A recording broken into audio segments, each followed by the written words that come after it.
आहा आहा आये सुहाना सफर होए, आहा आहा आये सुहाना सफर, रुकती नहीं है नजारों पे नजर, आहा आहा आये सुहाना सफर।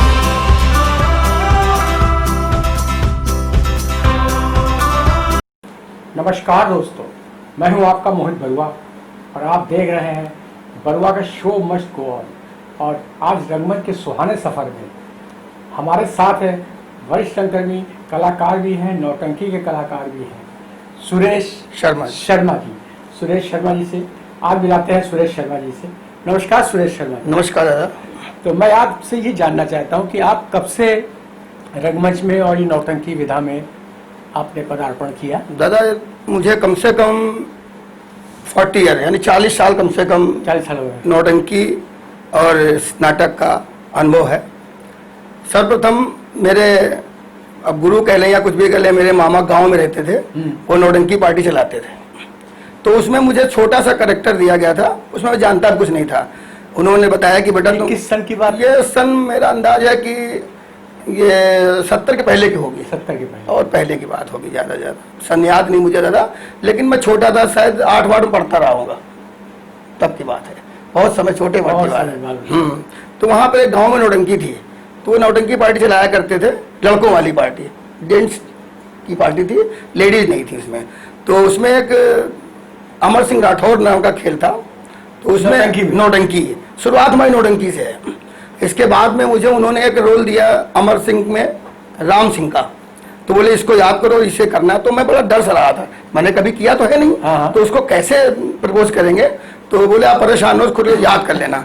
तो मैंने कुछ थोड़ा सा याद कर लिया, और याद करने के बाद मैंने प्रथम स्टेज जो है वो अमर सिंह राठौर में राम सिंह का अभिनय किया। बस वहां से दादा हमारी जीवनी का आरंभ हो गया नौटंकी से। नौटंकी में मैंने बहुत शो किया, फिर अपनी पार्टी भी थोड़े दिन, काफी दिन तक चलाई, शर्मा थिएटर संगीत पार्टी के नाम से। अच्छा। हाँ, तो मैं काफी शो मैंने किए उसमें, और कंपटीशन भी मैंने किए। उस समय कृष्णाबाई जी थी, कई जगह हमारी उनके कंपटीशन भी हुए आपस में। अच्छा। और चूंकि मुझे शौक था दादा, तो मुझे उसमें कोई कमाई की जरूरत तो थी नहीं, उस समय तो अच्छे अच्छे कलाकारों का चयन करके मैं अपने स्टेज पे उन कलाकारों को मंचन करता था। तो उसमें ये लोग, काफी लोग हमसे जेलसी में रखते थे, जो कलाकार थे। हाँ, सोचते ये कल का लड़का आगे बढ़ जा रहा है।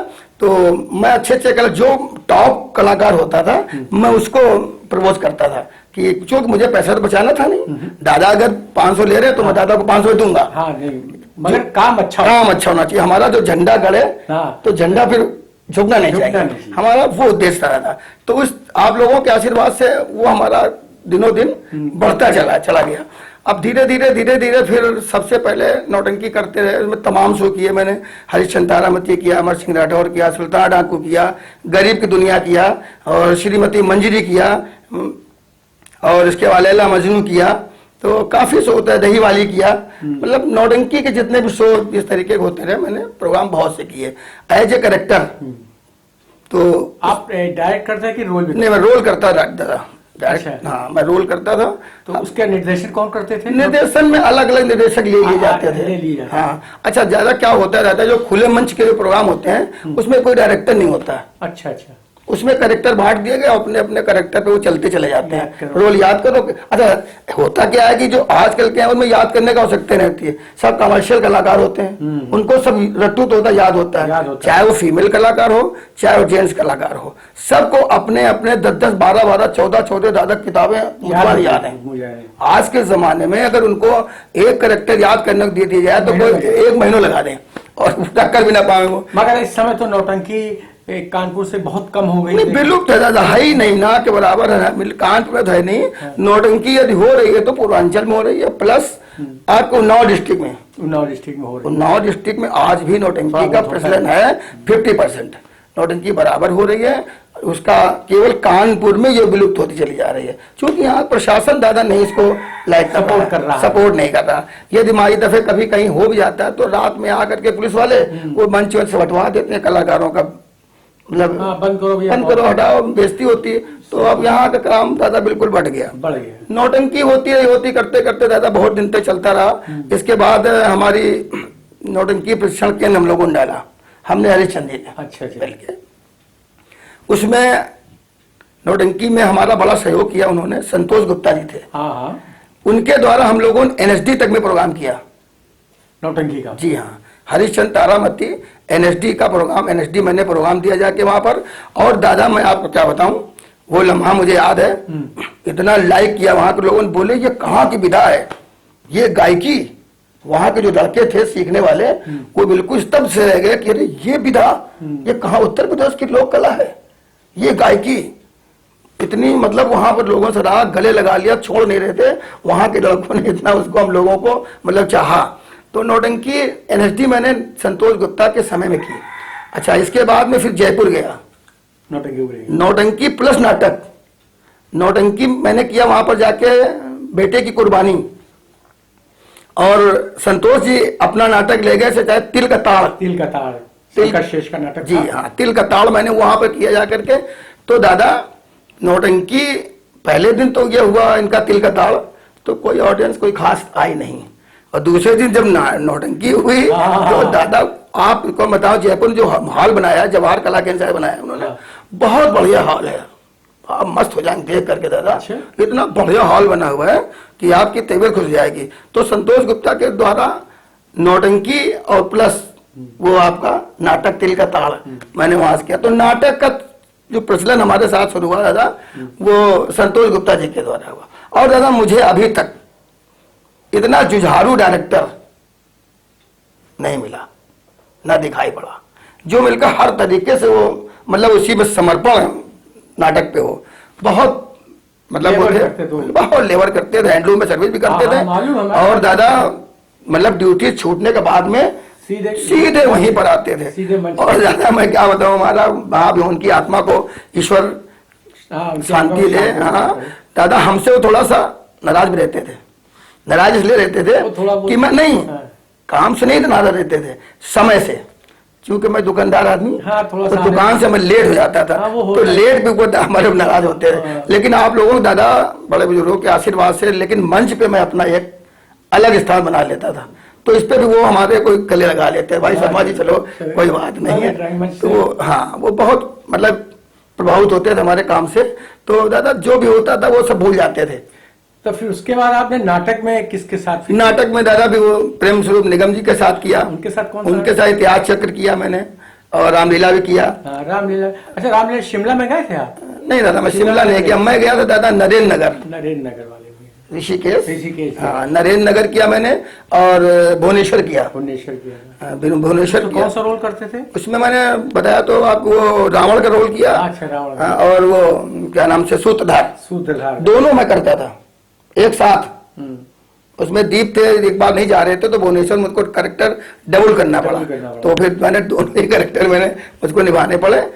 तो उसके बाद वाला डायलॉग आपको याद है? दादा मुझे याद तो नहीं, झूठ कहूंगा आपसे, बोलूं इस समय कोई डायलॉग हो जो काफी समय हो गया, रामलीला के कोई भी डायलॉग मुझे याद नहीं है। अच्छा, और कोई डायलॉग आपको याद हो? नौटंकी वगैरह के सब हमको याद है। थोड़ा सुनाइए, दर्शक देखें। नौटंकी के जैसे हरिश्चंद तारामती में इंद्र के अभिनय में एक पहले दुआ होता है, इसके बाद चौबोला होता है।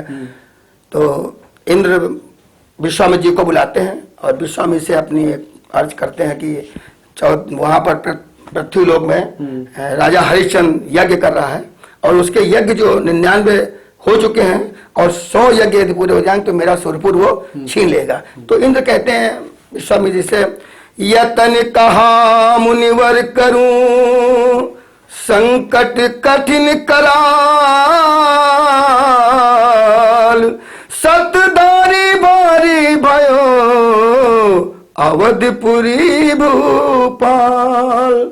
सुन के हरिश्चंद्र के यज्ञ का तस्करा, तब से दिल में तसल्ली सब्र ही नहीं। कुल स्वर्गलोक नरलोक पाताल में इस जिक्र के सिवा कोई जिक्र ही नहीं। अब बचे कैसे मुनिवर मेरी आबरू, अब बचे कैसे मुनिवर मेरी आबरू, मन में भारी फिक्र और फिक्र ही नहीं, अब बचे कैसे मुनिवर मेरी आबरू। बहुत खूब, बहुत खूब, बहुत अच्छा लगा।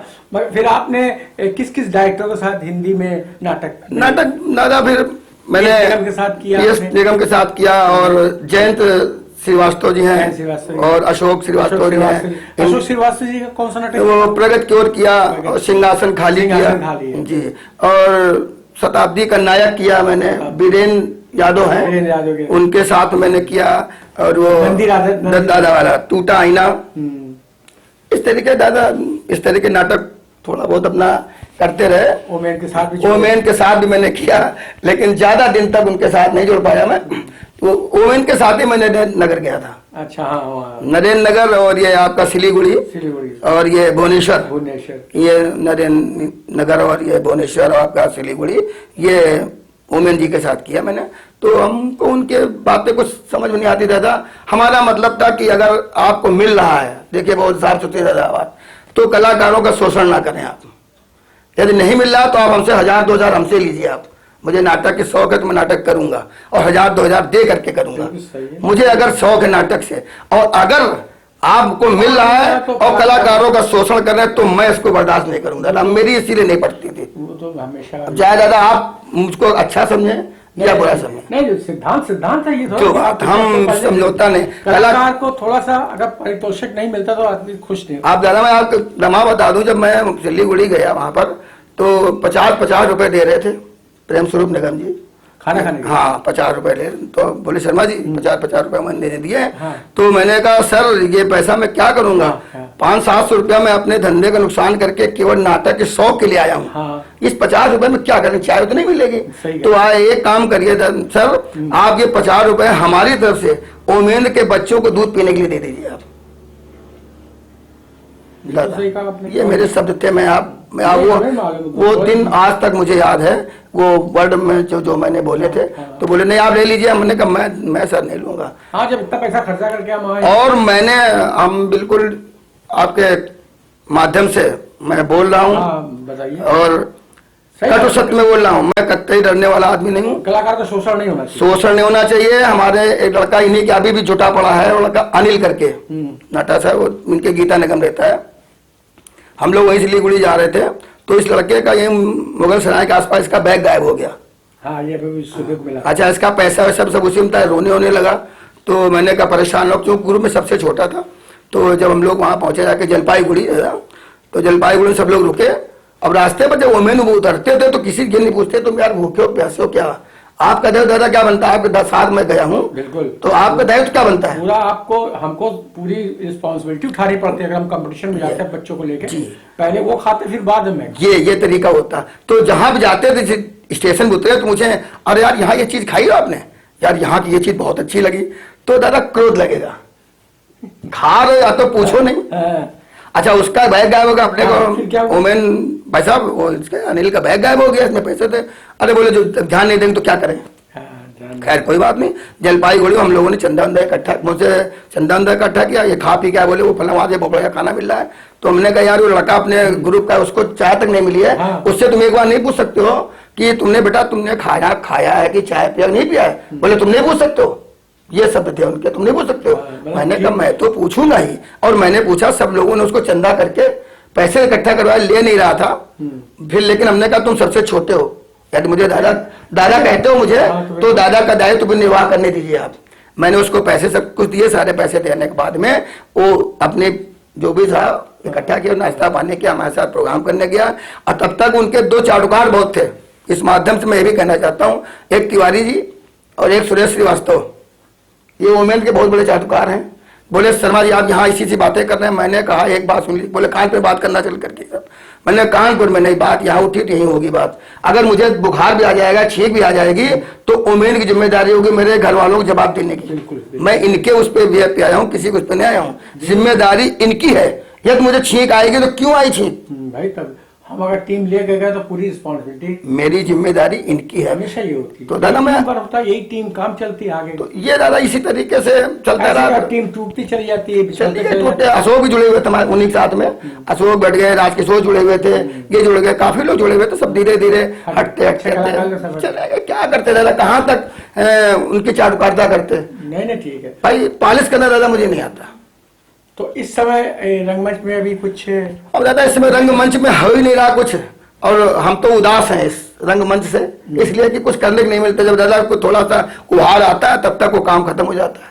तो जो आपने संस्था नौटंकी की बनाई थी तो उसको भी थोड़ा सा चालू कर वो सकते तो चल रही हैं? है, अभी चल रही वो चल रही है। है। जब से कोरोना चालू हुआ ना थोड़ा सा तब से दादा कुछ नहीं हो रहा है, वरना हम लोग के सरकारी प्रोग्राम वगैरह हुआ करते हैं और करते हाँ, हैं। अभी सुनने में भी न्यूज आई है कि हॉल खुलेंगे जिसमें 100 लोग बैठ सकते हैं। हाँ हाँ, तो आज पेपर में दिया आज है पेपर कि में- कार्यक्रम वगैरह में 100 लोग जा हाँ सकते हैं। 100 तो ये खुशी खबर है कि चलो जी हाँ, ये तो शुरू हो जाएगी ये है। हो जाए तो दादा बहुत अच्छा। हम तो चाहते हैं आपको माता रानी शक्ति दें कि इन कलाकारों को इकट्ठा करके एक मंच पे लाएं और ला करके इसको थोड़ा उत्थान की ओर ले जाए, पतन की ओर नहीं। नहीं नहीं बिल्कुल हमारी खुशी शुभकामनाएं आपके साथ हैं, और दादा जिस तरीके का सहयोग चाहेंगे आप हमसे, हम आपके साथ हमेशा हैं और हमेशा जुड़े रहेंगे। बहुत बढ़िया। तो अब इस समय आप क्या अपनी दुकान क्या क्या करते अब हैं? दुकान वही दादा, अब वही चाय की हमारी दुकान है, वही नमकीन चैन अच्छा, वो का, चल रहा है। उसी के जीविकोपार्जन के लिए परिवार उसी से पल रहा है। और शौक भी साथ, और थिएटर- शौक भी साथ में, शौक भी थिएटर साथ भी में। लिए रहते हैं, शाम को बंद करके दुकान पे वहां पहुंचते हैं। नहीं नहीं बहुत खुशी है कि आप परिवार को पाल रहे हैं और दुकान भी कर रहे हैं और नाटक और नौटंकी दोनों, जैसे कि नाटक नौटंकी दोनों कर रहे हैं। जी। हाँ, तो हमें अच्छा लगा आपको मिलके, और कुछ यादें हो जो आप दर्शक को बताना चाहते हैं, और ये करुणा के माध्यम से भी, और सरकार से गुजारिश करना चाहेंगे आप कि जो कलाकार जो बेरोजगार हो जाते हैं, पुराने हो जाते हैं, तो उनको कुछ सहयोग मिले और नए कलाकारों के लिए कुछ हॉल के मुहैया के लिए। दादा अगर सरकार इस तरफ ध्यान दे ले तो यहाँ का कलाकार बहुत ऊपर पहुंच जाएगा, बहुत ऊंची ऊंचाइयों तक चला जाएगा, क्योंकि सरकार का कोई भी काम कलाकार के काम में नहीं आ रहा है। अच्छा होता क्या दादा है, जिसकी पहुंच है वो तो फायदा उठा रहा है सरकार से भी, ऐसा नहीं है। सरकार बहुत कुछ कर रही है लेकिन वो उपलब्ध नहीं करा पा रही कलाकारों तक। काम तो बहुत है लेकिन वहां तक उसकी कलाकार की पहुंच नहीं है। सबसे बड़ी तो समस्या कलाकार के सामने थिएटर की है।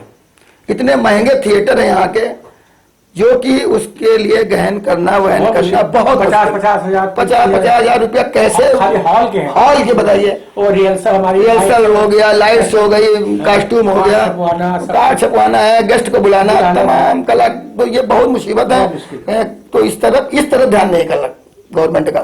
इस तरफ अगर ध्यान दे, कुछ हॉल सस्ते कराए तो नाटक हमारी समझ से हर हफ्ते या प्रतिदिन हो तो लोगों की भी रुचि बढ़े। हम तो सरकार से यही प्रार्थना करेंगे और गुजारिश करेंगे कि ऐसे दो एक हॉल पूरे शहर भर में, 2 कम से कम हॉल बनवा दे, तो ताकि जो कलाकारों का वहां पर प्रैक्टिस हुआ करे, अपना जाएं, और कभी 15 दिन में, महीना भर में ये विधा मर न जाए, ताकि जो ये विलुप्त हो रही है ये ऊपर उठ के आए। जो हमारे कलाकार आज रोटी रोजी के लिए परेशान, इससे नौटंकी कलाकार बहुत परेशान रहता है।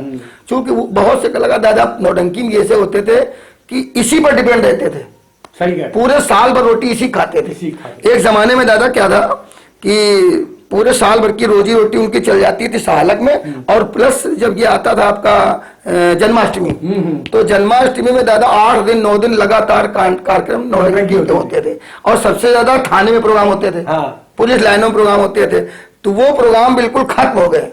इस पर नहीं ध्यान देना कि कलाकारों का शोषण हुआ, क्या हुआ। बहुत अभी एक यहाँ पर जवाहर भवन में आए थे, जो डायरेक्टर कहे जाए, जो भी कहे जाए उनको, तो वो कह रहे नौटंकी होती क्या है। हाँ, बहुतों को मालूम नहीं ना, वो कह नौटंकी क्या होती है। अब बताइए, उनको संगीत नाटक अकादमी का बना दिया गया है, हाँ। उनको ये नहीं मालूम कि उत्तर प्रदेश की लोक कला है, लोक कला है नौटंकी। दादा उन्हें ये नहीं मालूम कि नौटंकी क्या है। तो ऐसा व्यक्ति नौटंकी के बारे में क्या कर सकता है। तो हमारी गुजारिश ये भी होगी सरकार से कि जो इसके बारे में गहन किए हों, जो इसके बारे में जानते हों, उनको उस पद पे बिठाया जाए, ताकि इन कलाकारों का जो शोषण हो रहा है वो उनके दर्द को समझें। एक कहते नहीं कि जाके पैर भई न बिवाई, वो कहा जाने पीर पर आई। तो जब अपने पैर में दर्द होगा तभी दूसरे के दर्द को दादा समझ सकता है, ऐसे दादा नहीं समझ सकता। हम दर्द दूसरे जब समझेंगे जब हम वो दर्द में गुजर चुके होंगे। तो ये दादा हम चाहते हैं कि सरकार भी हमारी तरफ को ध्यान दे। और हम लोग प्रोग्राम करने जब जाते हैं दादा तो पत्रकार भी आते हैं, तो वो पूछते हैं, इंटरव्यू लेते हैं। जैसे आज मैं इंटरव्यू आपके सामने बैठा बोल रहा हूँ, उनसे भी यही बोलता हूँ कि आप मेरे लिए कुछ मत बोलिए, केवल हमारी बात सरकार तक पहुंचावे कि कलाकारों को मान लिया आपने एक साल में एक प्रोग्राम दे दिया तो उससे क्या भला हो जाएगा, तो उनका उत्साह भी मर जाएगा और जो उनको याद होगा दादा वो भी भूल जाएंगे। तो पूरा उत्साह बढ़ाने के लिए साल में कम से कम 4, 6, 8 प्रोग्राम हो तो उनको अच्छा घंटे 2 घंटे रिहर्सल करने का भी मौका मिले, कहीं पर 4 लोग इकट्ठा हो। कोई ऐसा बंदा नहीं आता 4-6 लोग न प्रोग्राम करे दादा, कोई प्रोग्राम ना करे, लेकिन हम चाहते हैं कि कम से कम 10 लोगों को न डेली से कम संडे को बिठा करके एक नाटक के बतौर या बातचीत के बतौर सबको इकट्ठा करे। तो उसके बारे में एकता बनी रहे, ये उसके प्रति रुझान बना रहे। सही बात है ना दादा। तो ऐसे लोग नहीं मिल रहे हमको जो कि इकट्ठा हो, 4 लोगों को इकट्ठा करके सब लोगों अपनी अपनी बात रखें, कैसे क्या हो सकता है। अब दादा तो अकेले चना नहीं बाढ़ फोड़ सकता है, जब तक हम दादा का साथ नहीं देंगे तो 4 लोग बैठेंगे नहीं, तो हम कैसे आगे बढ़ सकते हैं। दादा सोचे हम अकेले ही सब कुछ कर नहीं कर सकते। हम जब तक दादा कंधे से कंधा मिला करके हिम्मत बढ़ जाती, काम सुचारू रूप से हो जाता है दादा। हमारा ये सोच है, इसमें दादा हमने जो भी गलत कहा हो या सत्य कहा हो, जो आपके दिल में थी आप रखी है। तो हम आप आए हमारे शोमच के बारे में कुछ कहना चाहेंगे? हमें बहुत अच्छा लगा दादा, और ये हम सबसे बड़े बधाई के पात्र हमारे ये छोटू हैं सुरेश जी, जो जिन्होंने आपसे मिलवाया। नाम तो आपका मैं सुनता था, आप भी तो मुलाकात आपसे हुई है? हाँ हुई है, लेकिन ऐसे बैठ के नहीं हुई। तो आज मुझे मैं अपने आप को बड़ा गौरवान्वित महसूस कर रहा हूँ कि आप जैसे लोगों से, आप महान लोगों से मुलाकात हो गई है, और बड़ा अच्छा लगा कि आपके यहाँ तक मैं पहुंचा, और मैं अपने आप को धन्य समझ रहा हूँ दादा। आप जैसे कलाकारों से ऊपर ना उठाइए। नहीं दादा, सत्य जो सत्य है उसको झुटलाया नहीं जा सकता दादा। आप जैसे महान विभूतियों से मुलाकात हुई, बैठक हो गई, तो छोटी सी भेंट है जो मैं सबको देता हूँ। गए वो दिन पुराने ये दादा आपका बड़प्पन है, ये आप हमको समझ रहे तेरी राह में नजरों को हम बिछाएंगे, जाने कहाँ गए वो दिन कहते थे तेरी राह में नजरों को हम बिछाएंगे, चाहे कहीं भी तुम रहो चाहेंगे तुमको उम्र भर